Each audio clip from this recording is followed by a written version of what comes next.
Hello and welcome. Capitalism is facing its most serious ever peacetime crisis.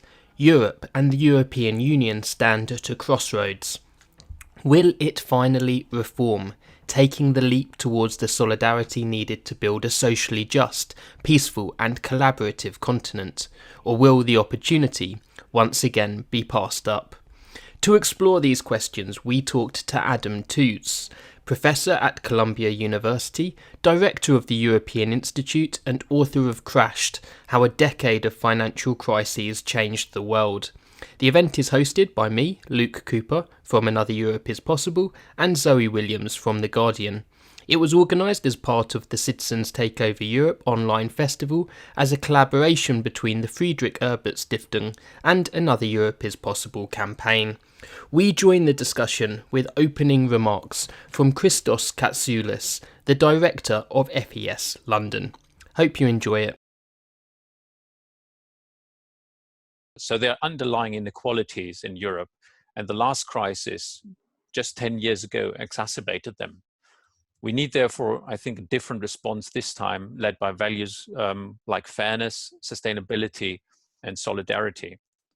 And Adam mentioned in another podcast we just discussed a few weeks ago that in Europe and economic questions, it's important that every member state moves, but it's a bit more important sometimes that Germany moves. So I hope we can give a few impulses for the German debate to move with tonight's debate. Thanks. Thank you very much. Right, so we're kicking off. Adam, can we start with the environmental crisis and really put it in the foreground? This seems like the strategic long-term crisis hanging over the world, and you've been working on a book discussing this. You focus on this post-1945 as the critical era for the rise of the energy state. Can you explain what you mean by that and why that period is so important? Well, it's a pleasure to be here, and it's a really fun to be involved in this conversation on Europe Day. I miss being in Europe in many ways. The environmental historians focus on the mid-century moment because it's the moment that has been identified as what people call the Great Acceleration. In terms of dating, what we call the Anthropocene, the moment at which humans become collectively, and that's of course a problematic conception, but let's allow that to stand for a second. Humans collectively become the great drivers of natural change on the planet, or one of the great drivers. Again, the attention is on that period in the mid-20th century. And that makes sense if you look at the graphs. It makes sense if they hypothesize if you look at the geological record, because believe it or not, we've become like, earth movers, like earthquakes and natural erosion. But as a modern historian, when I see that, I think, well, there's a lot of other stuff that happened in between 1940 and 1950. Yeah. And what I've been trying to do is, as it were, provide a historicized account of the development of the modern energy system, which, as you say, is what I think we're discovering, one of several massive challenges that arise from the unbalanced relationship on which our current affluence and the mobilization of the 7 billion people on the planet depends, right? And in thinking about that, I think there are various analytical approaches that you can take, and certainly in the current debate in the United States, very much stimulated by the radicalization of the ecological movement, really since the frustrations of environmental policy under Obama. Capitalism has been at the absolute center of the story. There's a lot of very interesting work being done by social theorists and academics, historians, about capitalism as being, and there, as a first approximation, rather than talking about people in general destroying the planet, of course, it might be better to say it's capitalism doing that work, if one has only one variable, as it were, to operate with. But it does seem a bit reductive. And so what I've been trying to think about is how we conceptualize broadly the range of power and interests that converge in creating the fossil fuel economy and the society we depend on. And that's where this notion of the energy state comes in. It's a little bit like an analog, if you like, or a material counterpart to the welfare state. But you could also think of it as a material counterpart to the warfare state, which after all is also, in its nuclear incarnation, a creation of this same moment, 30s, 40s, 50s. And so that's what I'm trying to get at, is the way in which state power is mobilized in the middle of the 20th century to organize the flow, make available flows of key fossil fuels, and then also, of course, atomic power, not just in the capitalist West, but also, of course, in the Soviet sphere of influence and then in communist China as well, which, if you look at the historical statistics, are major contributors to the CO2 emissions statistics, which we kind of forget after 1989. But if you come from Germany, of course, you can't forget the massive environmental impact of the most successful, the most affluent communist regime, which was next door to West Germany in the GDR. So that's what the notion of the energy state for me encapsulates, is the way in which from the middle of the 20th century onwards, states, both viewed individually as states, but viewed also as collective entities, international relations terms, were dedicating themselves to the energy question. It's not, I'll just wrap up by saying, it's not by coincidence that the founding structure of what we think of as the EU today is, after all, the European coal and steel community. We built European integration, or at least one vision of European integration, the state-based vision of it, around the collective control of coal. That's how important energy was at that mid-century moment. And so historicizing that, understanding that, but then also thinking through the implications of that for transformative politics, which can't be confined to, manipulating market prices and so on. And should also, however, not be naive about the entanglement of state power structures with fossil fuels, which is, of course, massively dominant in the United States. That's what I'm trying to, as it were, point to with that notion. I mean, in a sense, to go on to that kind of state power and how it intersects with fossil fuels, part of the great success of the EU as a project was its ability to shunt itself on from fossil fuels, to build this kind of these environmental goals and environmental norms. Do you feel that the smaller the unit, the less likely it is to make a pro-environment decision? So nationalism, in a sense, works automatically against environmentalism. I'm not sure I quite follow that logic. Right now, in terms of active environmental policy, I think you'd have a hard time picking between China and the EU in terms of real commitment to actual energy transition. And that, after all, involves comparing a gigantic nation state project, which is what I think, analytically the easiest way of reading China is, with the EU. I don't find the nationalism per se. It depends very much on the constellation of interests, which is very mixed in the EU case. There are certain nation states which can very easily see a future for themselves in an energy transition strategy. And on the other hand, you have classic instances within Europe, like Poland, which is digging in on an almost cultural commitment to coal, as though coal somehow was coterminous with the Polish nation. And you can see that. I mean, there've been moments when Britain has been tempted by that kind of thinking too. And there are very real economic realities behind that in each case. But it's absolutely a choice of politics to do that or not to do it. So I don't know. I don't think in general, and I wouldn't frankly I know the EU talks a good game, and it has been a key actor in global climate politics. But with the caveat, in a sense, that it so far hasn't really cost very much. With a caveat that once you allow famously for globalization effects and the one-off gains from running down the incredibly inefficient Soviet energy, Soviet-style energy systems in Eastern Europe, that the genuine progress of the EU has been quite modest, frankly. Okay.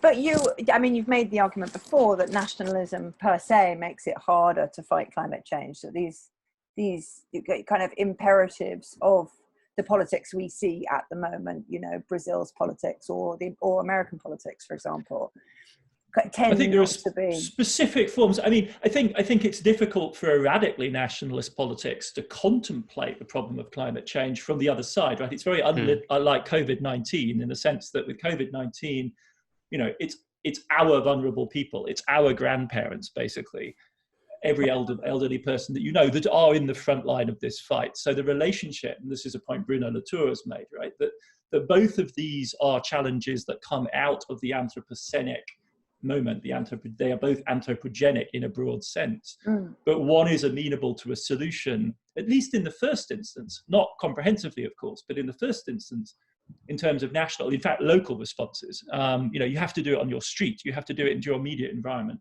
Yeah. And you can activate structures of public health and emergency management, which are inherited, as Foucault would tell us, from the early modern period, and have been morphed into national state structures. And climate change is a real challenge to that, because famously, they don't call it a wicked problem for nothing. I mean, the relationship between our local efforts and the global payoff is incredibly tenuous. And the relationship, we were saying it was hard for people to do social distancing because it would take a couple of weeks to show up in the hospitalization rate. I mean, our problem with climate change is, it could take a couple of decades before diffusely across the entire planet, some people are slightly better off than they're going to be anyway. It's making that kind of connection. I think what COVID-19 for me has done is just really highlight the vertiginous, exorbitant demands on our collective rationality that the climate change problem makes. Not in any way to say, I don't think it's real. It's just to recognize that it's real requires an extraordinary leap of collective faith, if you like. And what's remarkable, I think, is that very big nation states like India and China, when we talk about nation states now, I think that's where I think the game is being played out, have in fact not gone down the route of Bolsonaro and Trump, right? Who's as nationalist as it comes. Yeah. And coming out of a Hindu nationalism, which doesn't even accept the monopoly of rationality of Western science, has nevertheless wholeheartedly signed up, right? So they're not the climate deniers, neither the Chinese nor the Indians. And for them, it's hugely expensive. These are the people whose national development is going to be blocked. And yet they're actually able to internalize the problem, I think, broadly speaking, because they're so massive that a global problem is them, right? Right. And furthermore, if you're India and China, you're already massively environmentally stressed. So that Western conception that the climate problem is something that's going to happen decades from now, if you're talking about India, where you've got giant cities which are running out of water, that's ridiculous, right? The problem is coming towards you with terrifying speed, and in many parts of the country, you've already got reason to think, it's there. Places like Bangladesh as well. There's not a moment to lose. So I don't know. I don't think in general. I think it's a degenerate, a particularly degenerate form of nationalism we've seen preeminently in the West, where this has been a problem. That's so interesting, isn't it? I mean, it's, as you say, it's difficult enough to conceptualize a crisis that you can actually see. Yeah. So I feel, in a peculiar way, listening to your work and reading it, I feel quite heartened by the fact that we have conceptualized climate change at all. Oh, and I think we should. I mean, I think clearly we should recognize, I'm definitely in the camp of the kind of Ulrich Becks and I can't help myself. I'm very much of that generation. But, the second modernity, third modernity type of conception is what I think is the world that we're in, right? Doesn't mean that we can cope or do anything about it, but and that is precisely characteristic of our situation. Right? In a sense, the climate deniers kind of easier to understand because they just simply say the problem doesn't exist and get on with their lives. Whereas the rest live in this perpetual state of cognitive dissonance, which is the shock of Greta, right? Who's saying wake the hell up, you people are sleepwalking into a disaster. To which we kind of say, well, what else do you expect us to do? And so COVID has kind of shifted the parameters on that. But no, you're right. Yes, it is dizzying how we are able to, and this was the notion of risk society that Beck launched. Like our collective capacity to problematize issues considerably exceeds our ability to produce COVID. But surprise, if you think about analogs to our personal lives, it should not be altogether surprising. This is the case. But certainly Enlightenment and modernity can't be thought of as a one-to-one relationship in which, as it were, you have knowledge and therefore you have power. But you can also be in a situation in which you have a lot of knowledge and no genuine capacity to, because of the interplay of hugely conflicted, massive social interests. Okay, I'm going to share your graph if I can manage this technically. Can anybody see that? Okay. So this leads us to our next question. How do we go about the just transition that we've all talked about so much? Because looking at this graph, all we can see is our way of life has completely stopped, and yet our emissions haven't stopped very much. So, you know, getting to net zero is not going to be very easy. Yeah, let's just say this isn't my graph. This is the IEA graph, I think. A lot of people have been circulating versions of this. The data come from the International Energy Agency. And yeah, it's a sobering graph. I find it quite difficult to comprehend, really. But I think all one can because what it's showing, let's just be clear, is our best guess as to CO2 emissions this year globally is they'll go down between 7 and 8%. And if you look at the estimates from last year, or even the beginning of this year, well, in fact, that's still, of course, true, that if we were serious about trying to give ourselves a chance, only a chance, of stabilizing with 1.5 degree Celsius temperature increase, we would need to reduce by the same amount that we've reduced this year, every single year for a decade. Right? So we would need to deliver the same reduction that we've achieved by the adjustments we've made every single year for a decade.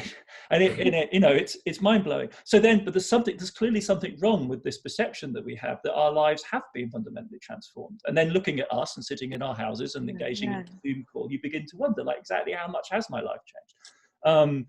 And clearly in certain rather heavy, to put it in inverted commas, energy intensive ways, our lives haven't changed very much at all, which is what we would actually need to do. Furthermore, of course, there's been no opportunity whatsoever for structural change in the infrastructure, which delivers the energy that we use, which is where this consumption is coming from.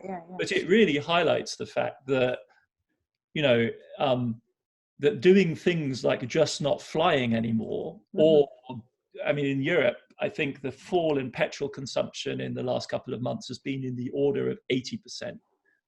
That by itself, like, people, I mean, in most countries in the world, no cars were sold in April, like zero, nada, none, or like 99% reduction in the number of cars sold.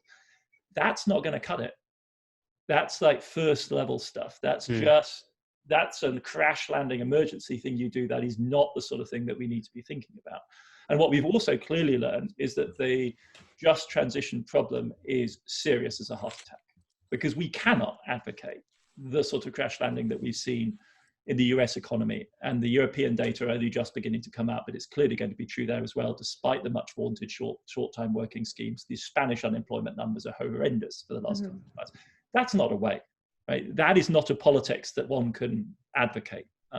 That kind of degrowth isn't going to work. So whilst conceding, and I think this shock clearly hands the game rhetorically to the degrowth side of the argument, but what it also points to is just how catastrophic this kind of a sudden stop approach is for the livelihoods, not, I think, of the likes of the majority of us on this call, but for people at the bottom end of the labor market, the people in the most precarious positions. I mean, in America, it's truly mind-blowing. The bias, the social bias in the job losses is so severe that the loss of 33 million jobs, probably in that kind of order in 2 months, has been enough to drive the average earnings of the American workforce up at a rate never seen before. Why is that? Because we're just shedding the entire bottom end of the wage scale. None of those people show up in the wage statistics anymore. I mean, it's a Darwinian cult of the most precarious in the labor market, because they're the people who do the physical, hands-on manual jobs. They're the people who can't easily do the abstract kind of work that we can settle into quite happily doing in our armchair at home, or if you can find the space. I'm not in any way underestimating, believe you me, the difficulties of working from home, but nevertheless, it's very different if you're in the service sector. And so I think in all of those ways, this shock really has driven home the seriousness of the challenge that's facing us, and the depth of both in the infrastructural technological level, but also in terms of the social complexity of the problem that we're going to have to address. And we haven't even started talking about the wider world, the emerging markets, the fragile oil producers, which are heading towards, not just social crisis, but most likely major state crisis, political crisis, because it's just really unclear whether, say, in Algeria on Europe's doorstep can function in its current form without oil and gas exports, none of which are viable at current prices. So that decarbonisation, which we clearly need to head towards, needs to be thought of as a grand strategic problem on a global scale. I mean, it's really terrifying, the dimensions that have been revealed.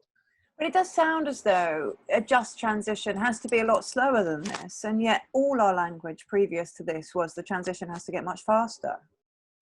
Well, I mean, we know what there's no vagueness about this. It needs to take place in the matter of the next 2 decades, and it needs to start with a bang, and it needs to start happening very rapidly. So there are certain, levels at which one, I think, becomes quite impatient. I have very little time, for instance, for the German coal compromise, and wrote a series of rather vicious little columns about it, because it's just ridiculously slow for a rich country like Germany, in which the coal mining labor force is a tiny fraction of the workforce, which can easily be relatively, and I'm speaking, in broad and tough terms here, but relatively speaking, can be easily reallocated. It's just inexcusable to plot a timeline which heads out into the 2030s.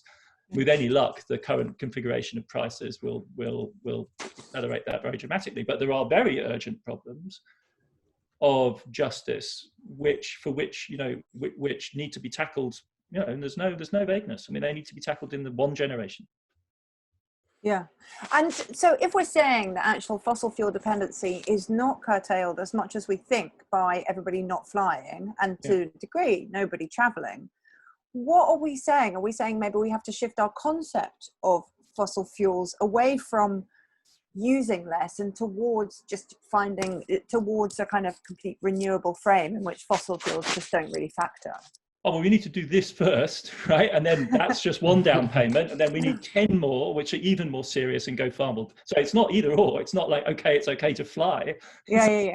Gets you virtually nowhere in the problem, right? Yeah. So what it's pointing towards, for instance, is one of the things we've understood for a long time, which is that the domestic housing sector, which is what we've all, if we're privileged enough to have a comfortable home, that's what we've retreated towards. That's a highly fossil fuel intensive place, right? That's and in the modern world that needs to be fixed. It was already for a long time being highlighted as one of the stubborn problems where there's been very little progress. Transport was another, and then industrial uses, and quite a lot of those industrial uses have continued. So that's what's being revealed here. The airline lobby has been arguing for years that it's not a serious problem when it comes to climate change because it's only a fraction of emissions. Cynically arguing small, that, but it's cynical. The problem is where they do it, right? The problem is that the emissions are made in the high atmosphere, and it's massively more damaging up there. Exactly. Before we go on, Zoe, I just thought we could take a quick question from the audience here. We've got Adam is from Joseph Healy. Thanks for your question, Joseph. Adam mentioned the coal industry in Eastern Germany, which is still there with huge open cast mines, etc. He asks, what is the role of Russia and its oil reserves in shaping how Europe responds geopolitically? And furthermore, what's the role of Russian geopolitics or oil in Russian geopolitics, for example, its Middle Eastern policy? So I guess here the question is pushing you a little bit on how reductive we should see energy politics playing in terms of how international relations and international diplomacy work. Yeah, I mean, this goes back to our earlier conversation about the energy state, right? I mean, when we talk about global trajectories to decarbonisation, what we have to realise is that on the supply side of that equation stand very significant state actors, and Russia is one, Saudi Arabia is the other, the United States is the third, China is the fourth. And you cannot treat this, in a kind of herbivorous fashion, as though this was a problem of, as it were, in Habermas's terms, global in domestic policy, globale Innenpolitik. This is not a globale Innenpolitik problem. This is not a problem of global domestic policy and just of pricing. Power state considerations are prime, because the vast majority of the world's fossil fuel resources are not any longer controlled in a direct sense by the Seven Sisters of the old fossil fuel regime of the period before 73, right? They're broadly speaking controlled by state-owned enterprises. And those are very tightly attached to states, and those states have very concrete interests, so they use fossil fuel as one of the weapons through which, and one of the instruments through which they pursue those policies. And what we saw at the very beginning of this crisis, after all, was essentially a power struggle between Saudi and Russia, and indirectly with the American shale industry, which has a very peculiar position in America's political economy, which is one of the triggers for the financial market collapse in March, was the realization by way of the oil price that the global economy was going downhill. So I actually never got around to it because I was so overwhelmed by events. But I thought one of the things that was really telling about that moment, again, goes back to this: what do we learn for the energy transition from this problem? What you learn from it is that you are dealing with great power actors, You're not just dealing with the problem of consumption, or, as it were, even from the point of view of management, like an Exxon or a BP, which at the very least is a Western corporation. What you're dealing with is the interests of the Russian state. Yeah. And one of the things we know about the Russian state is that it's very concerted, quite ruthless, and often quite successful in pursuing those interests, and has absolutely no intention of being sidelined or subordinated to some kind of regime. So of, as it were, international order that is not, in which it doesn't have a decisive voice, in which its interests are not explicitly recognized. So then the question is, so how do you design these kind of strategies? And I think one of the implications is that if we're serious about this in the West, then we have to exert pressure from the consumption side, which is essentially what's happening in February and March, right? Because the magic formula for decarbonisation is the price needs to be high for the consumer and low for the producer. And that a market will never give you that. If the price goes down for the producers, it becomes more easy for the consumers to buy the stuff, so demand recovers. And if we're going to force that, it is going to produce a counter response from the producing states. And that's what we saw in February and March. And their effort was to basically bankrupt the shale industry in a price war. And that matters because the shale industry is the pivot of whatever reformist climate politics there is in the United States. The famous all of the above strategy of the Obama administration, which is what gave us Paris, for better or worse, is basically premised on the use of relatively low carbon shale gas instead of coal in the American energy mix. So killing the American shale industry looks like a win on the one hand. On the other hand, it also voids a certain possibility that centrist Democrats are counting on for their reformist energy policy. So these connections are. I'm not going to get. I don't think it's perhaps the call to get into the inner logic of Putin's geopolitics, but in terms of thinking about how Europe and a putative progressive United States and possible allies position themselves as drivers, if one can even imagine that, of an energy transition, we have to reckon with the impact, the collateral damage on states like Russia, and not expect them to just passively accept it. That would be the height of naivety. Mercifully, the Russians actually have, to a considerable extent, I think, internalized the climate problem, because it's going to affect them extremely severely in Siberia. They're going to face one of the great environmental upheavals anywhere in the world as the permafrost freezes. No one really understands what's going to come out of that. So my sense from having spoken to people who've spoken to people in Russia, in Moscow, is that in fact the Putin gang get it. They understand it's a very serious challenge. The trade-offs are just different for Russia than they are, say, for the Netherlands. It's not that they're oblivious. Russia isn't a climate-denying actor, unlike the Republican Party in the US. Right. That actually brings us back to the plan, and we will, I promise you, pick up a lot of these questions that have come up after this bit. So what was the state of the world economy going into the crisis? How were you braced for a crash anyway? No, I don't think most people thought crash was what we were headed towards. And there were a variety of anxieties which ranged from tensions in the global trading system. I mean, that's a euphemism for the belligerent behavior of the United States under the Trump administration since 2017, which has consecutively picked fights with its NAFTA neighbors, with the EU and with China. And the extent of uncertainty, this was the buzzword that was circulating in policy wonk circles. We talk about Keynes and radical uncertainty and Frank Knight. And this is the incalculable bit, the thing that if you're a rational investor, you can't really prepare for by doing your math. That had gotten so serious that, and we knew it was serious because people were showing that you could see it was causing investment to slow down. And both the major Western central banks, both the Fed and the ECB, did very politically painful pivots to reduce interest rates. And when they're willing to do something as expensive as that in terms of political capital, they're seriously worried, and they really were. And the other thing that people were globally worried about was the debt overhang. Yeah. But I think to, as it were, say, oh, well, then we were riding for a fall is a bit like saying about a middle-aged bloke with heart problems who's overweight, who's delivered to an emergency room after a car accident. Well, he was ready for the fall. Yeah, sure, he was steering towards a heart attack 15 years later, undeniably. But the real problem, the reason he's in the emergency room at that moment, is a drunk teenager hit him, in a VW Golf coming too fast on a Friday night. It's a different order of problem. The COVID-19 shock hit a bunch of quite fragile actors for sure, with loaded up tensions. The shock itself is of a different order and comes from a different space. Yeah, I think those are the main, like trade and the debt overhang and lingering worries about the stability of the new post-08 regime, which was based on relatively tightly regulating. Obviously, one should take this with a pinch of salt, but the balance sheets of the major global banks look different from the way they looked before 08. And they've acted differently during the stress in March and April this year as well. So we know they're actually wired somewhat differently than they were. And the worry was, are there a huge pile of risks on the balance sheets of the fund managers? And broadly speaking, that hasn't turned into a disaster yet.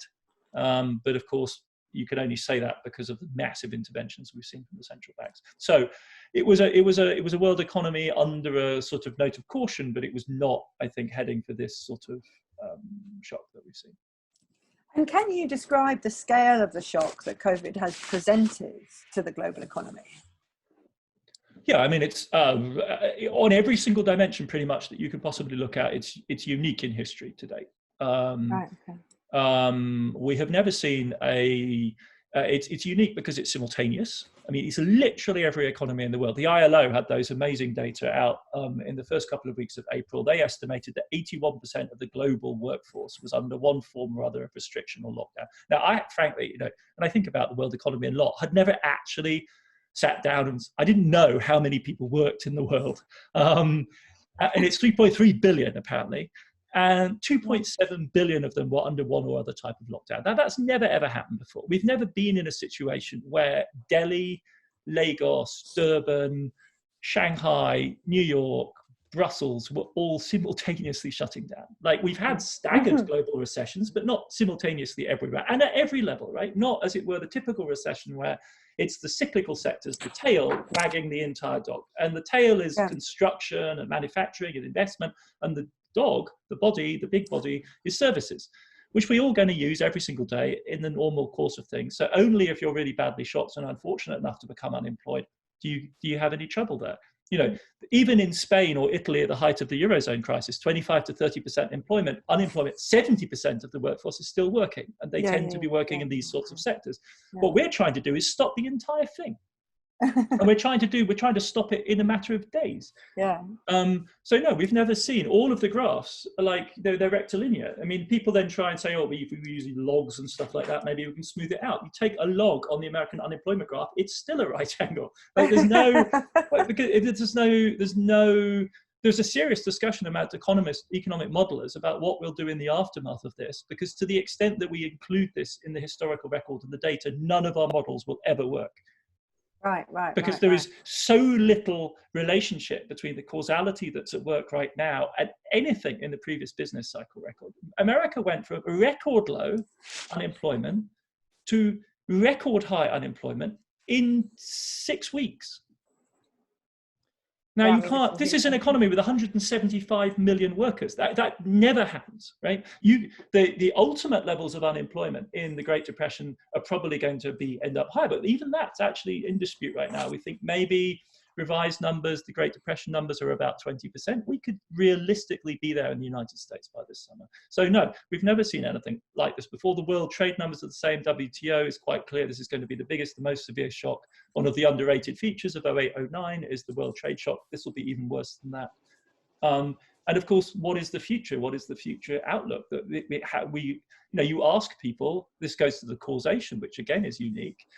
And very serious people in finance will tell you, I literally don't know what I'm going to be doing in my personal life or in my business life 3 months from now. And it all depends on something I have absolutely no control over, and which I don't even basically understand, which is, epidemiology and virus vaccines and antibody testing.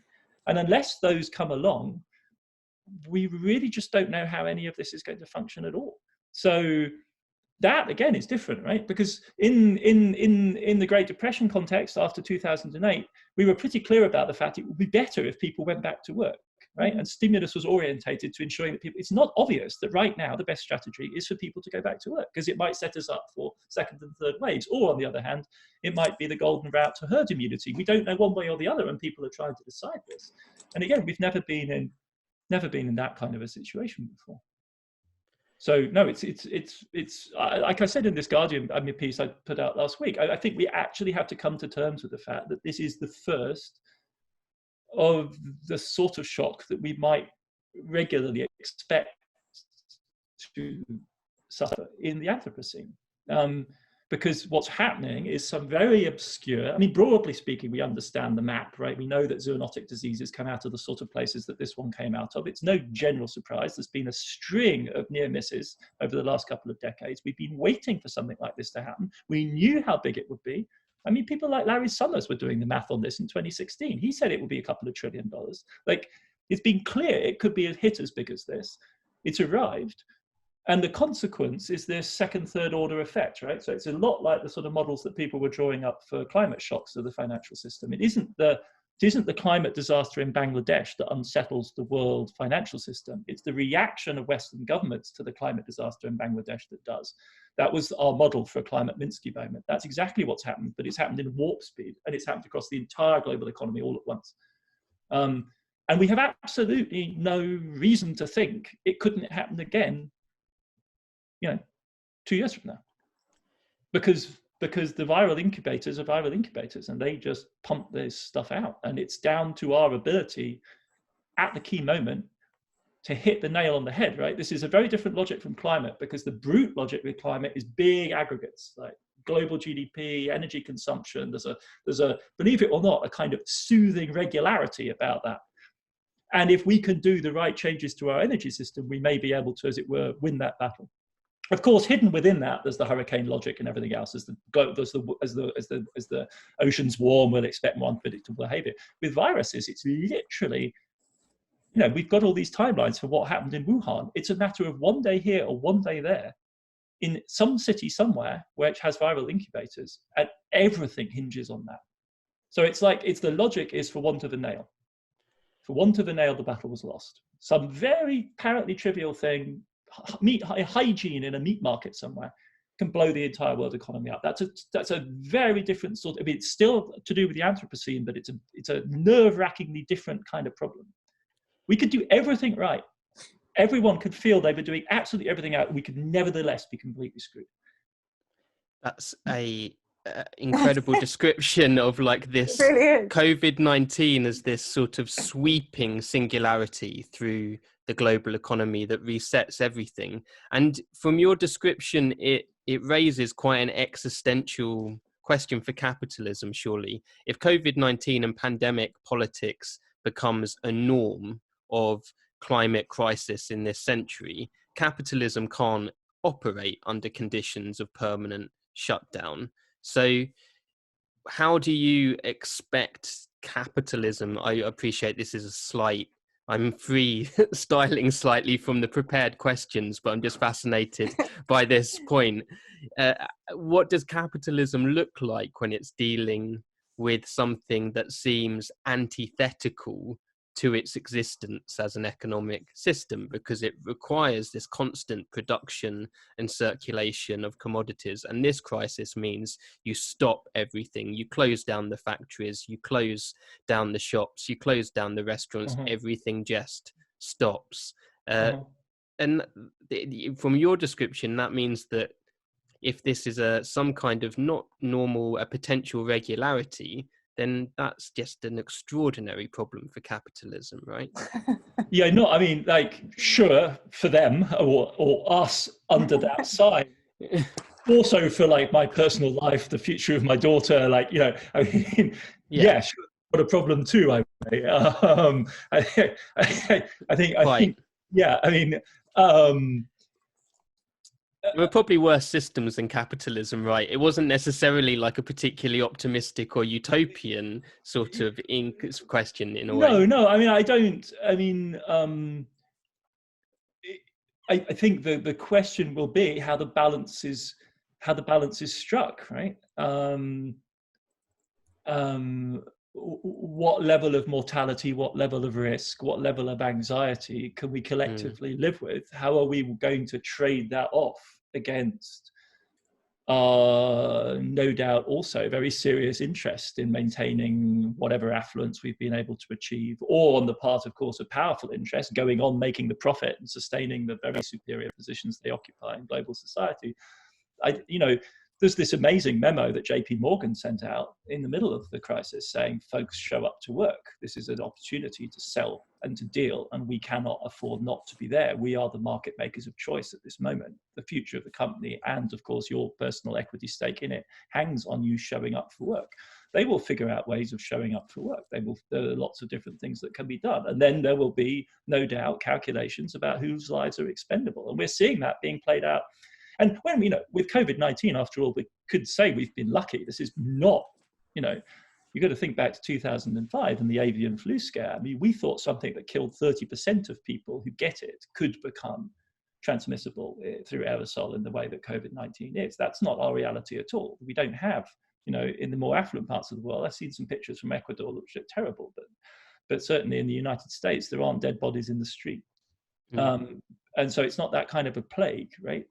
In the history of capitalism, people have gone to work in the face of much more severe risks than the ones that COVID-19 imposes on reasonably fit people up to the age of about 55. The United States has ordered its meat factory workers to go back, and the factories must stay open because we must have hamburger. So there are trade-offs here that will just be made. There's no question. There are sectors where, as it were, the sensitivity of the broad mass of consumers to their own personal risk will have devastating implications for transport, for tourism, for restaurants. But I think there's a substantial, my wife's in the tourism business. Her business is dead. But she has an Airbnb place in Georgia. As soon as it opened, people started booking. Members of her family from Kentucky wanted to book trips to Georgia because they were fed up with the lockdown and were going to roll the dice and wanted to party in one of the great party towns of the southern states of the US. People are, the sort of incredible preoccupation with maintaining the viability of the health system is only one choice. And it's one that we made in the face of this initial shock and with the manifest inability of some public health systems to cope. But there are lots of other ways in which we might maneuver our ways out of this. So what's happened, and think about developing countries. They have mortality rates in everyday life which are greatly higher than the sorts of risks that we're talking about here for the vast majority of people with COVID-19.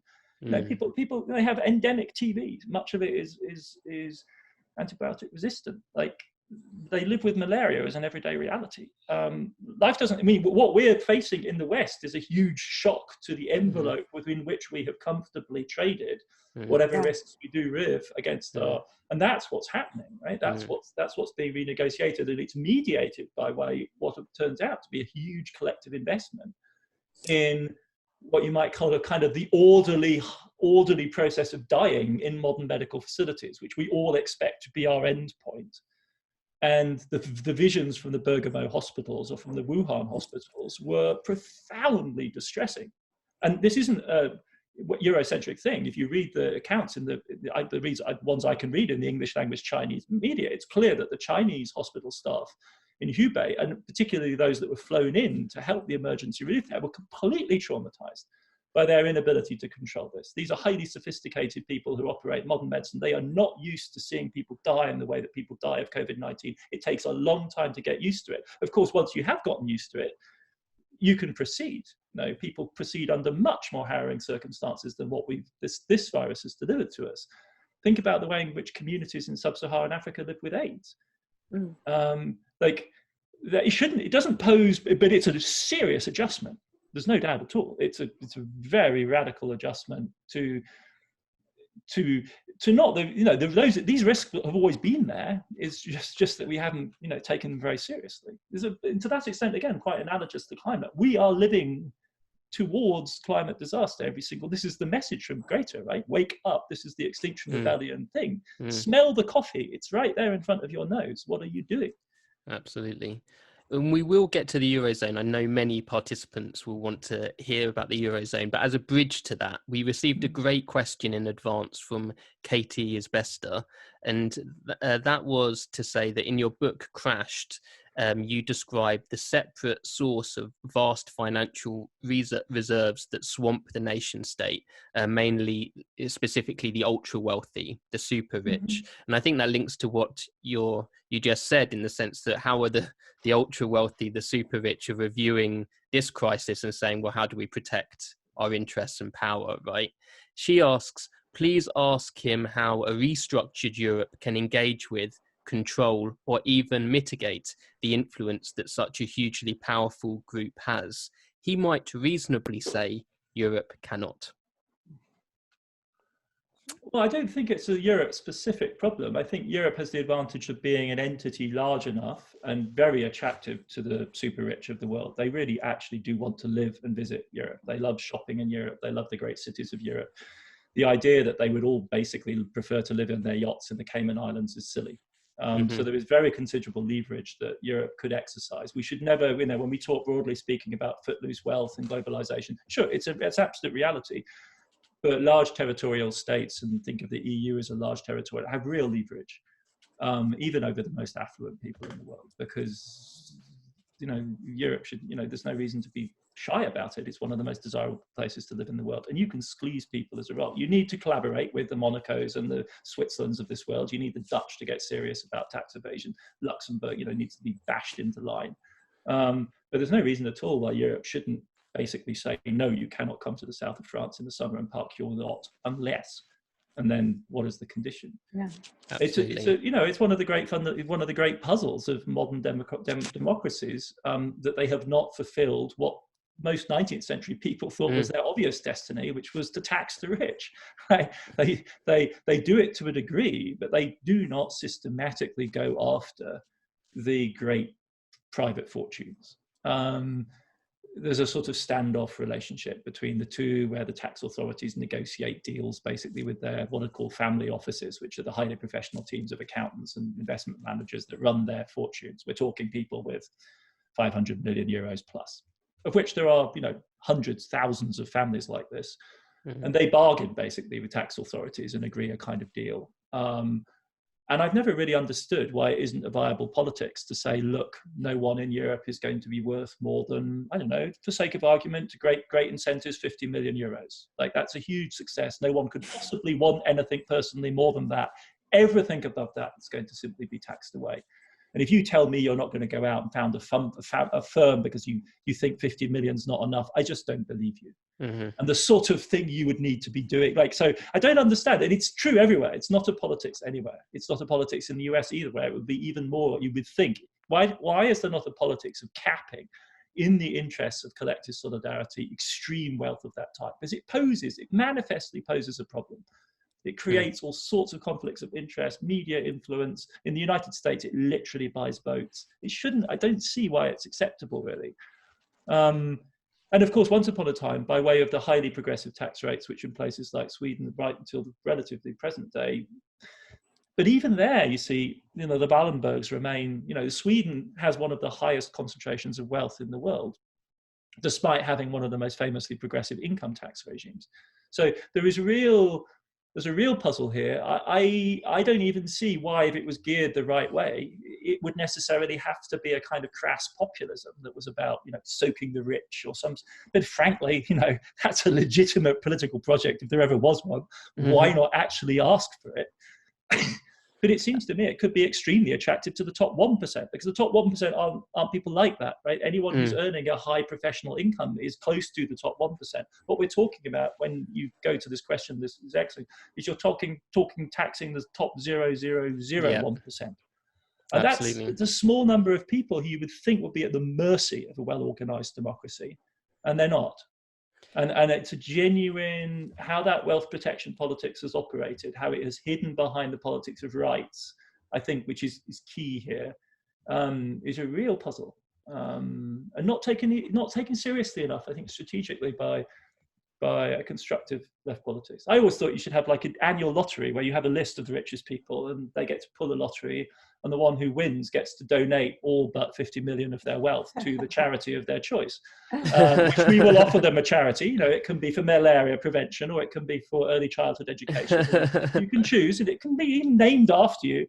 but there's no option in the matter. And every year it will hit one group like this, and they will pay down everything up to the 50 million. And this is but what is that absolutely. not an attractive politics? Who would not want to watch the pulling of the lottery ball? Why do we leave it to their discretion? Bill Gates has done a lot of good with his money. Why is it a matter of his personal discretion? Mm-hmm. But this one of the attendees makes a good point, that this is about elite overproduction, isn't it? It's about the fact that the concentration of wealth has led to a whole process of concentration of power, means by which people feed into political structures through I asked political these questions. means. I asked this question. This is a chicken and egg problem. It's the ultimate chicken and egg problem. This is the problem of power. If you could answer that question, you would have cracked the problem of power. And we know that is not the direction that European politics have taken. Every simple-minded conservative in the 19th century assumed that is what was bound to happen, and it hasn't. Yeah. And so for very powerful reasons. And so, this idea is only under utterly changed circumstances is it imaginable that something like that could happen. So it poses the entire question of progressive politics of a much more moderate kind is posed by this extreme question. Yeah. I'm writing something at the moment about the 19th century liberal critique of democracy, and I will steal that formulation about the historical destiny and throw in a link to this on YouTube. So to all attendees and participants, you can share this video with your friends afterwards, because we will upload it to YouTube. And it's one of the reasons why liberal democracy was not a concept of the 19th century. They just didn't think the two things went. Because liberalism was about rights. Yeah. Including property rights, and democracy was surely bound not to be, right? Anyway, sorry. Absolutely, no. To move us speedily on, we must get on. It's completely my fault. We must get on to the Eurozone crisis. This has animated a lot of your intellectual and political, in a way, energy in recent years. You say in Crashed, you are really excoriating in the language that you use about the response of Eurozone governments to the 2008 financial crisis. You say at one point, millions of people have suffered for no good reason, but for all our indignation, we should give that point its full weight. The crucial words are "for no good reason." Can you tell us why? Well, because what I'm trying to do is to steer a line, right, between to differentiate a critique of the Eurozone in the terms that I'm employing from to put it very crudely and with no condescension, but just to clarify, a Marxist critique, right? A Marxist critique would basically maintain there are very good reasons. In other words, there are powerful interests whose interests were served by the way in which the Euro crisis was carried out. So they think of the Euro crisis fundamentally as a distributional struggle in which one side won and another side lost. And so the casualties and the victims of the Eurozone crisis are, in a sense, they're exploited. Their harm is, as it were, causally linked to the success of other people. And that's a powerful and an important mode of analysis. I just don't think it works in this case. I think it's more apt, arguably, for the American side.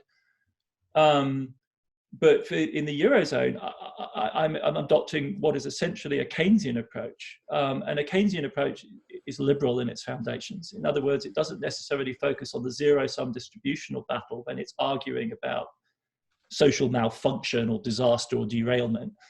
And Keynes literally uses, and it sounds quaint and non-serious, but he'll refer to major problems like this as muddles. By muddles, he basically means what we now call problems of collective action or failures of coordination, right? That, to me, is what the Eurozone problem looks like. In other words, I don't believe that the suffering of the people in Greece or Italy or Spain materially contributed in any reasonable kind of calculus to prosperity in Germany in any very direct way, right? Yeah. There's no trade-off. The Germans could have been even better off if the strategy had been pursued better, right? They're actually leaving money on the table in the way in which they pursue this, right? And in fact, they're saved consistently from the perverse consequences of their own preferred policies, the ones they appear to prefer, by other people acting in ways which they then subsequently protest about. This is exactly what's going on with the ECB right now. So this then requires, as it were, a political analysis of why people would behave like that and how you could end up in what Keynes would call a muddle, as opposed to a materialist analysis of a Marxian type, which will simply say, well, follow the money. All you need to do is follow the money. Like, if you follow the money, it'll tell you who's winning here.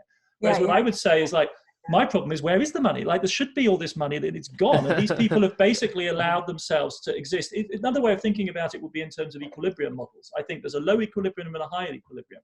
The model is not determinate. The place where we're at is not the result of a deterministic logic. What we found ourselves in is a low trap. It's more like a game theory type thing, where everyone can see what the best solution for the prisoner's dilemma is. It's just very difficult to get there without an external coordinator. So you end up both people choosing options which are worse for both of them. They can both see that a different strategy with betting is just very difficult to get there. Now, that's inexplicable, not in terms of some overarching logic where some all-powerful interest is dictating solutions at the expense of other players. That is classically a collective action problem. It's classically a coordination. It's a political problem, and that's what I'm saying about the Eurozone. Now, were we in, had we then adopted a better strategy, the distributional problem rolls back in, right? If you were in a space where the strategy looks, approximately reasonable, then you could immediately start asking questions about why this person's interest was preferred, which is the solution in the United States. In America, the problem, I think, is classically distributional. For the Eurozone, I think of it as more a coordination problem. That's what I mean. Like, these people are worse off, and it's even worse because I can't show you anyone who's better. If I could show you somebody who's better off, you could just sort of shrug cynically and go, "C'est la vie, what would you expect? Everything remains the same." When you look at the Eurozone, I'm just baffled. I mean, I literally came away still not thinking that I really understood what was going on, because it is so perverse. And on the politics being key, the mood in the Eurozone in relation to the current crisis does seem a bit different. We've got Macron has succeeded in building a fairly broad alliance. There's like 9 states rallied around him, pro-reform. That's probably a terrible way of talking about Sanchez and others, sorry to them. But and then there's another group of about 6 or so in the middle, and the 4 holdouts, Austria, Netherlands, Germany, Finland, they seem like they're more isolated than they were, say, in 2012. Do you share that as a assessment, or do you feel that we're still quite far away from the reform that is needed?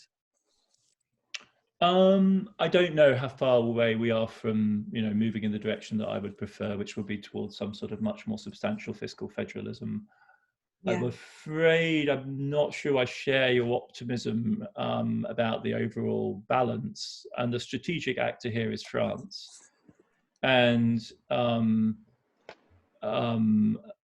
I really think there are very serious questions one has to ask about the conduct of French policy in this crisis, because they looked like they were positioning themselves in the way that you suggested as the leader of a coalition of 9, a very, very powerful coalition. I mean, Italy, Spain, Portugal, France, Ireland, this is not to be messed with. Like, this is a very large part of the functioning EU. This isn't Poland. This isn't some obstreperous Hungary or Poland. These are key players in the mainstream politics of the Union.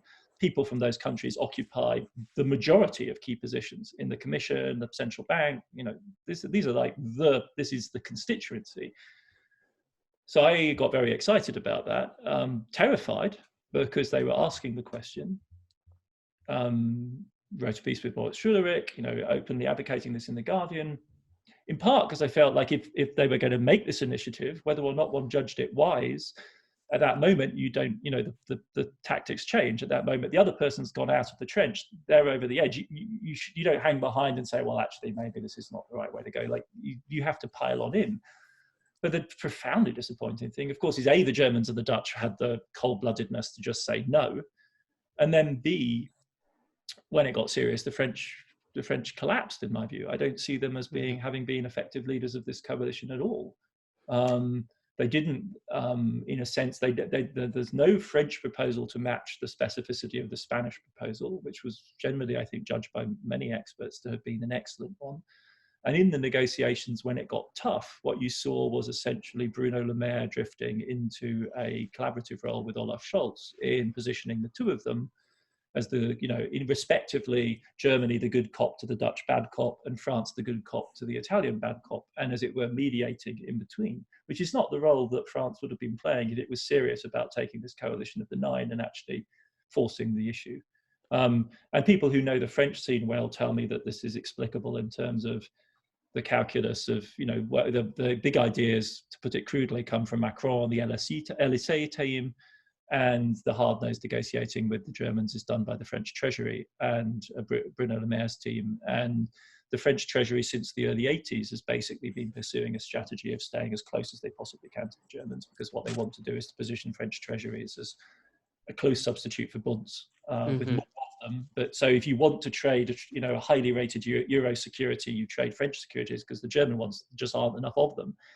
And there was absolutely no way, therefore, that the French Treasury was going to allow France to ally itself with the other 8 and risk a break with Germany. And I gather I haven't had the chance to read it, but Shahin Ballet circulated a piece by Le Maire in Libération where he apparently doubled down on this and spelled out quite clearly that France would never join a coalition of the willing against Germany, which is shocking. I would have thought the Spanish and the Italians and the Portuguese have reason to feel furious with the French. Because if that's the case, why did they even make this attempt? Because it was obvious the Dutch and the Germans were going to say no.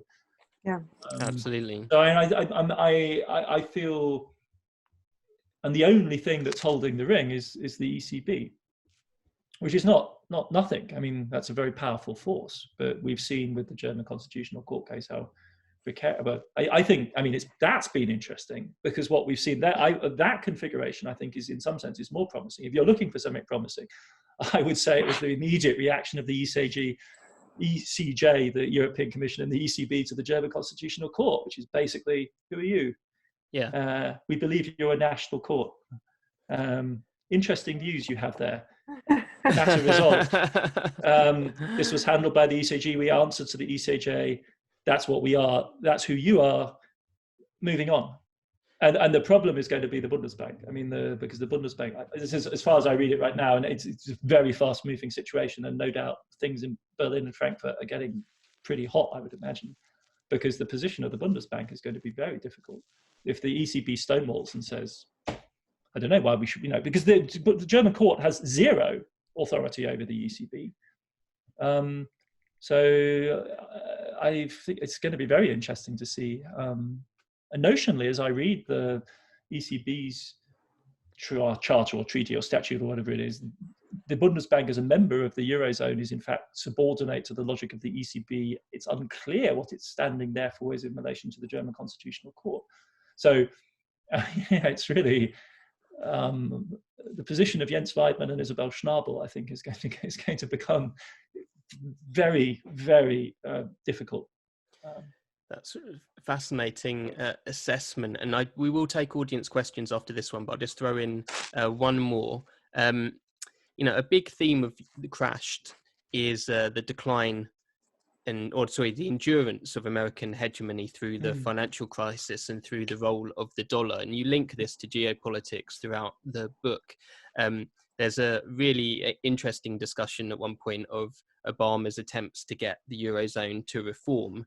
I will also plug, because I think it's probably still online somewhere, a fascinating BBC documentary, 10 Years of Turmoil, that covers a similar terrain and even describes at one point, I think it was a G20 summit in the summer of 2012, so at the height of the crisis, that Obama chaired a meeting of the Eurozone, which just seems like an incredible intervention in itself for an American president to make. And I was wondering how you felt. We couldn't have a more different president of the United States at the moment compared to Obama. They're total polar opposites. Trump doesn't care at all what happens to the Eurozone, as far as I can see. It's just not in that if anything, he's talked openly about the European Union collapsing and saying that's a good thing. So I was just wondering how you thought Trump's position will affect the development of this crisis in Europe. Yeah, I think that's a very interesting question. Altogether, I was recently involved with chats with people at the IMF. The remarkable thing is that the Obama administration leveraged the IMF into a role in handling the Eurozone's debt crisis. The Troika, after all, included the IMF, which is pretty difficult to imagine now, I think.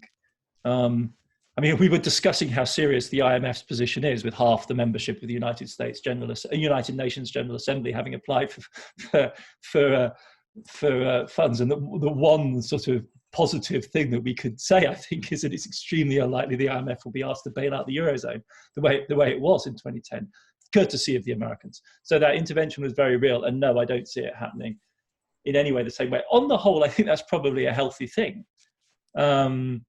Obama, in the end, his ability to influence the situation in Europe was quite modest, because in the end, the Germans were pivotal for Obama's global strategy. I mean, the Ukraine, for instance, Obama handed off to Merkel. So their ability to shift things.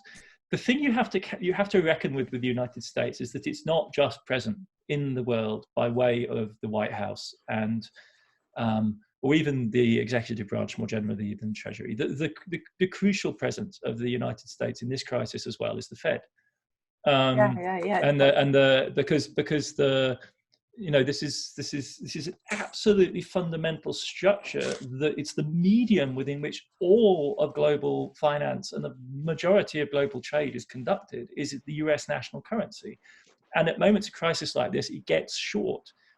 And so, without wanting to flog a dead horse, Wolfgang Streeck had a interview in the Frankfurter Allgemeine Zeitung in which he articulated his well-established position that when it gets serious, in moments of emergency, the only game in town, in his words, is the nation state, which is true up to a point, but only if you, so Germans say ausblenden, only if you exclude consideration of the entire global financial system within which the European economy and the economies of all those nation states operate, right? The economy of Indonesia doesn't operate independently of the Fed. The economy of South Korea doesn't, any more than the economy of Switzerland or Ireland do, right? Because to the extent that they have global actors, or the Dutch balance of payments, entirely dependent on the offshore manipulations of balance sheets by American companies. You have to reckon with the global operation of capital, whose common denominator is the American national currency. And to that extent, we have seen the Fed be as proactive as ever, in fact, on an even larger scale than in 07, 08. So yes, absolutely, Trump is a different kind of player. The Americans, dismissed the idea that came from Africa and Europe. The senior leaders of both continents appealing to the spring meetings for the IMF to increase its allocation of SDRs. The Mnuchin at the Treasury just said, no, it's not happening. We have the veto on the IMF because of our voting share. So yes, there is obstruction. One should expect the trade wars to resume, but in certain crucial respects, the American state provides a pivotal anchor of the global system within which we all swim. And that remains, and has in some senses possibly been even reinforced by this crisis, because the abundance with which the Fed was willing to supply dollars and goes on supply stabilizes. It creates what Prasad calls the dollar trap. Each crisis doesn't, as it were, lever us out of the dollar, it leaves us deeper into. Now, that may not be necessarily the case forever, but this looks like another crisis which has tended to do that. Yeah. Fascinating. Well, and we'll take audience questions now. So you can use the raise hand function, audience members, if you'd like to speak, and then I will press a few buttons, and then that will open up your microphone, and you'll have to unmute yourself occasionally. Sometimes you have to do that. So while you're thinking about a question, I will just throw in the comment that in terms of the Federal Reserve being partially independent sometimes of the US presidency, I was once at a meeting discussing EU expansion in the Western Balkans with various policy people, and there was someone from the State Department present there who was adamant that the official American position had not changed under Trump, and that they were in favor of the enlargement of the European Union. And I was thinking, hang on a minute, hasn't Trump called for the destruction of the European Union? How can you be in favor of its enlargement? And I found it quite a comment. So let's take, we've got Nilafar Siddiqui. I'm going to turn on your microphone now, and you'll have a few seconds to ask your question.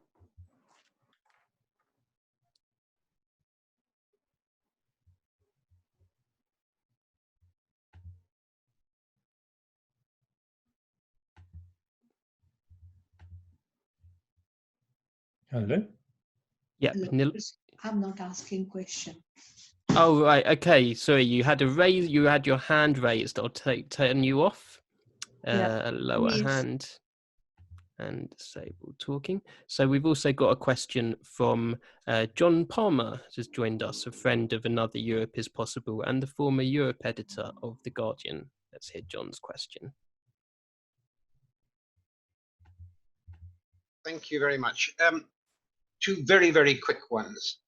First one is in the context of the near apocalyptic scenario we were given, which I entirely agree.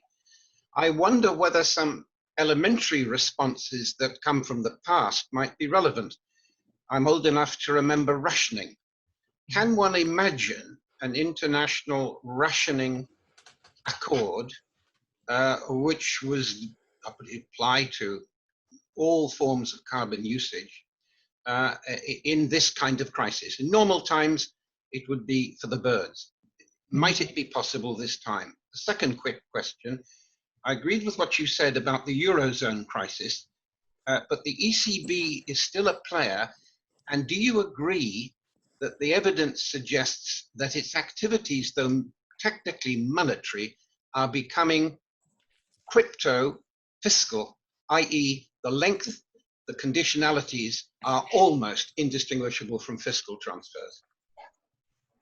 Great questions. I'll take the second one first. Because it's also directly bears on the German judgment. I mean, I am completely out of sympathy with the politics of the German plaintiffs in the German Constitutional Court, and I'm out of sympathy with the politics of the judges as well. But I think they're actually right in their judgment that the monetary policy of the ECB right now totally steps beyond the bounds of monetary policy per se. The craziness is to have written into the construction of the ECB an absurd distinction between monetary policy and economic policy, which was conceivable only under certain circumstances and broadly speaking is consistent with a kind of ordoliberal assumption that you can somehow manipulate prices without affecting the real economy. But of course, as everyone in the ECB is now saying, what the hell do you think we do? Of course, what we do is economic policy. Hang on, we do, you know, in any conceivable construction of the world, monetary policy is a branch of economic policy. Monetary policy is not separate from economic policy. How do you expect interest rates to affect the economy other than through the economy, right? So it's the court has basically exposed the fragility of a construction of central bank independence that goes back to the 1970s and is a product of that crisis and was basically a way of institutionalizing a certain conservative separation. And that's what they don't know what they're doing, but that's effectively what they've exposed. So yes, absolutely. Of course, what the central bank is doing, I mean, the most egregious version of it is the tiering of interest rates. So they're doing fiscal policy by way of the balance sheets of banks. I mean, what they're basically doing is creating profit margins for highly stressed, undercapitalized European banks, which they can earn if they're willing to pass on the credits they receive from the central bank. Central bank pays them to borrow because they're using negative interest rates, and they tier the negative interest rates such that if the bank lends to the right people, the bank earns an extra profit on the margin of the loan. It is absolutely one or other form of fiscal policy. And of course, from my point of view, what should not be apologetic about this is what normal central banks do. The problem is in the absurdity and the restrictions of the construction of the ECB in the first place. And there are two ways forward. You can engage in a kind of hypocrisy matched by aggressive legal defense. Or say, oh no, we're not. Oh no, we're not. Try and show it in court. Find a court that will show it. And the German Constitutional Court's kind of beginning to call that bluff. Or one could go in a more honest direction, which is to say, what kind of a central bank does Europe need at this point? Does not need the anti-inflationary device that was inherited from the 70s. The problem, of course, is whether that can be sold to the Germans. And that is a matter for intelligent political leadership in Germany. I do not believe that it is not possible to explain the rationality of this to a majority of Germans. Not to everyone, of course. Some of them are lost to this kind of economic reason, but it's not what we need, right? What you need is a viable majority, or in the German system, a blocking progressive minority that makes the construction of a coalition without them impossible. And that seems to me to be something that the SPD could deliver if it would wake up. And I know the people around Olaf Scholz, many of them quite well, and it is not for lack of macroeconomic understanding and now or political will or commitment to Europe. They get it. On the issue of rationing, unfortunately, of course, this current crisis has delivered a very sobering, shocking indeed, I think, demonstration of our inability to organize the global distribution of even something as primitive as a face mask that, given half a chance, we could probably sew on a domestic sewing machine. Like it is, really humbling that we aren't able to, within the United States, not able to, within a nation state, not able to, organize the effective coordination. I mean, it's been a humiliating shambles. So I'm sure it is clearly what we would need to do in moments like this. That's effectively what the climate justice, to go to scope out to the climate level, that's what the climate justice discourse used to want to do. The reality of climate politics in the big negotiations has been the sobering realization that on that basis, there will never be a deal. And so we've ended up in this national commitments model that Paris was an experiment in. And for that to work, of course, it's a matter of constant pressure at the national level to try and improve national commitments, one by one, and to try and push. And Glasgow this year was supposed to be a key moment for that. As China and European negotiations were supposed to be a key moment, and they've all just been put on hold. Mm-hmm. And we've got another question that was pasted into the chat, and I don't think Norma Cohen's got her hand up, but the question is, do you think that the effects that the pandemic will have will be the same or analogous to those of the war, notably World War II, that you identified as a very critical moment in the development of what you called earlier the energy state? We also have one from Tom Schuller, which is more, maybe you'll take it first because this is a little bit more connected to John's question. George Soros argued that the solution for the Eurozone was for Germany to leave it. Do you agree? So we'll take those two questions and then see where we are. I mean, I'm not in the business of designing scenarios for disintegrations of the Eurozone. I think there's a particularly unbecoming role that Anglophone observers play in this game of, ever since the late 1990s, of predicting the inevitable demise of the Euro system, endlessly demonstrating that it's not an optimal currency area. I don't find that an attractive role. I'm not convinced by it, and I'm sort of not a role I'm interested in playing. Having said that, obviously Soros's logic is sound. The best way to think about a breakup would not be for a weak player to be forced out in catastrophic circumstances, which would be undoubtedly a disaster, but instead for some of the stronger players to exit out, if you like, and to suffer the consequences of doing so, which would be a sudden and disastrous appreciation of their new Deutschmark or whatever it would be against the euro, which without Germany would be perfectly viable. I see absolutely no reason why France, Italy, Spain, Portugal, Ireland should in any way, look at this, anyway fear their fate if they remain bound together with a competent central bank, with their economic, cultural, educational capacity. Why would they worry? Look at the situation of the UK. You can have the most shambolically incoherent and absurd politics, on record. This is a country which has periodically suffered huge currency crises, and we've sailed through it with a depreciation of the pound, which is in some way, broadly speaking, helpful to exports. There's no terror that lurks on the other side if you do it in this coherent way. For Italy to be forced out under conditions of crisis would be an absolute disaster. But that's not Europe's problem.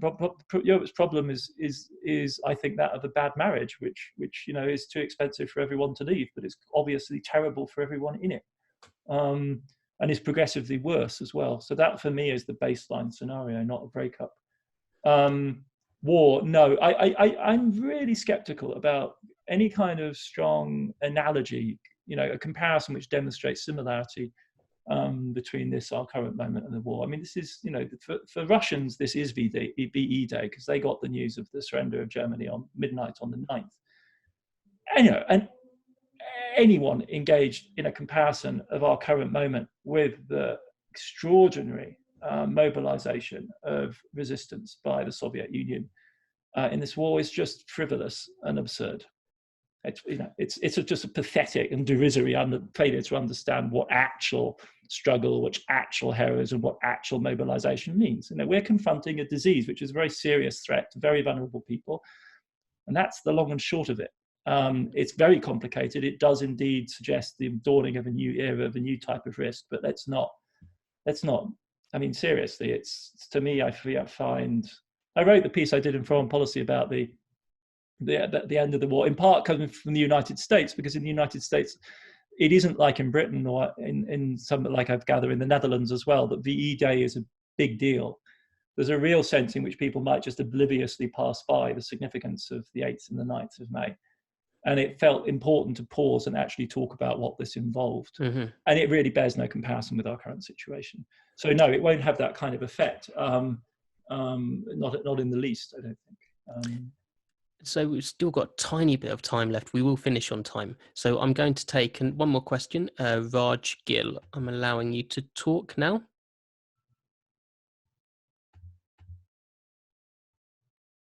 Hello, can you hear me? Hi, Raj. Yeah, we can hear you. Yep.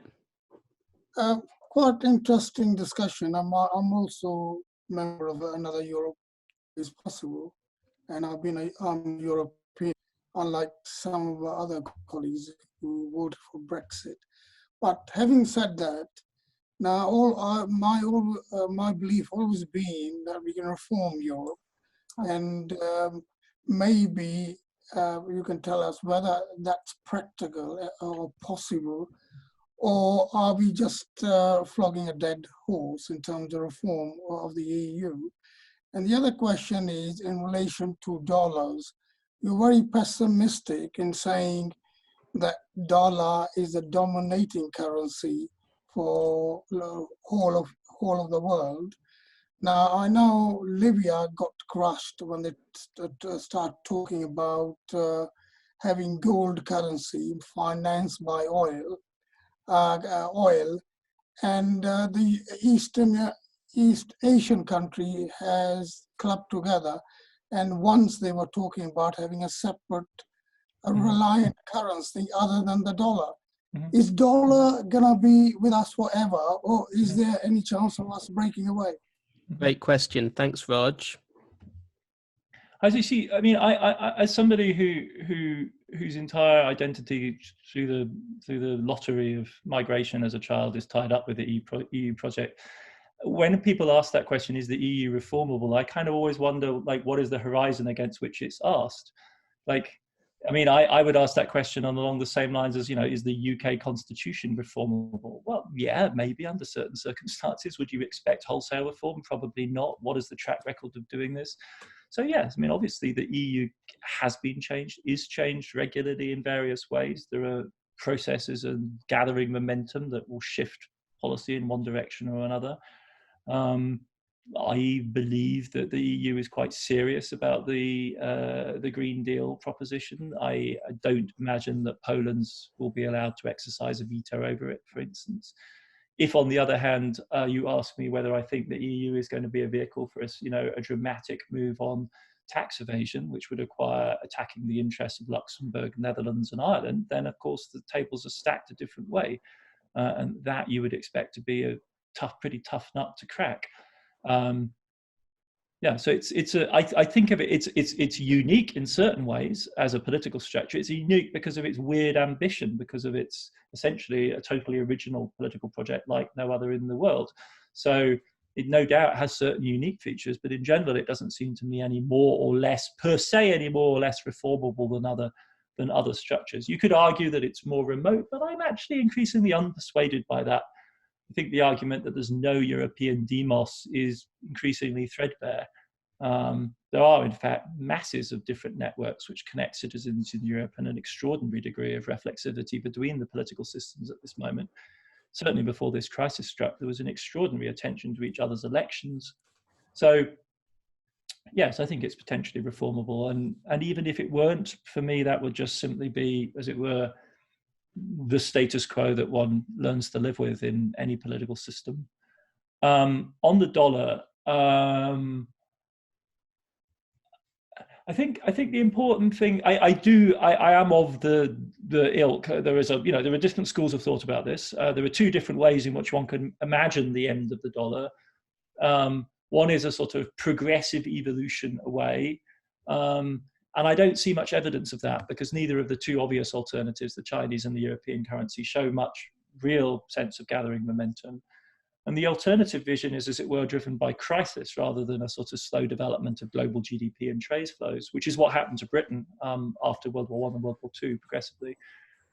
And I think, for all our sakes, we may hope that there is no such crisis. So on those grounds alone, my baseline, model is, as it were, a continuation of the significance of the dollar. I would be careful about using the word dominance, though. Because clearly it does allow the United States government to exercise massive leverage on issues that it chooses to exercise leverage on. Iran is the most obvious one, and it's the one that really got the hackles of the Europeans up. The Americans could back up their destructive policy on Iran by way of commercial sanctions backed by the Treasury's control of people's accounts in dollars was egregious and unacceptable.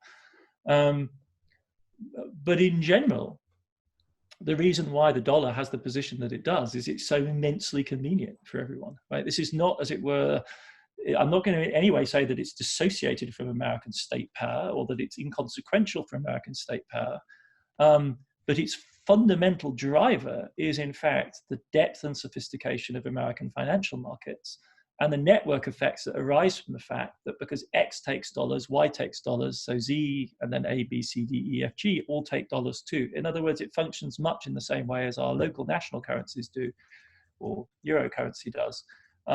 Because everyone else takes it, I take it too. And so that has a huge inertia, and it's not reducible, if you like, to an act of dominance on America's power. It does give the United States considerable leverage, but also creates very considerable handicaps for the United States in crucial respects. It requires the Fed to act as a central bank for the entire world, not out of the kindness of its heart, but because otherwise large bits of a financial system that are conducted in its currency are going to be in trouble.